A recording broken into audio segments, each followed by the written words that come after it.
लाईनमनला विजेच्या खांबाला बांधून मारहाण केल्याची धक्कादायक घटना समोर आली आहे। चंद्रपूर जिल्ह्यातल्या घुग्गुस औद्योगिक परिसराच्या शेजारी असलेल्या नकोडा गावामध्ये ही घटना घडली। दरम्यान भाजप नेते आणि स्थानिक सरपंच किरण बांदुरकर यांनी महावितरणच्या लाईनमनला ही मारहाण केल्याची माहिती मिळते। तर या घटनेचा एक व्हिडिओ देखील सोशल मीडियावर व्हायरल झालाय। सूरज परचाके असं या लाईनमनचं नाव आहे। वारंवार वीज जात असल्यामुळे ग्रामस्थांनी केलेल्या तक्रारीनंतर सरपंचांनी ही मर्यादा ओलांडली आहे आणि तब्बल 2 तास बांधून ठेवल्यानंतर या भागात पोलिसांची गस्त सुरू असल्याचं लक्षात येताच लाईनमनला सोडून देण्यात आलाय।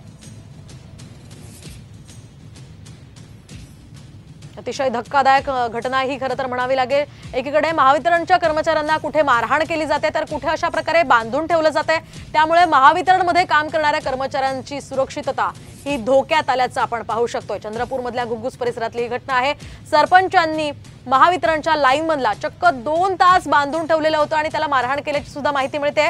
पोलिसांची गस्त या ठिकाणी येत असल्याचं समजताच त्याला सोडून देण्यात आलेलं आहे। मात्र अगदी दुर्दैवी ही घटना खरं तर म्हणावी लागेल। अशा प्रकारची मर्यादा ओलांडणं हे अतिशय चुकीचं आहे आणि या सरपंचांवर आणि या गावकऱ्यांवर आता कारवाई होणं गरजेचं आहे।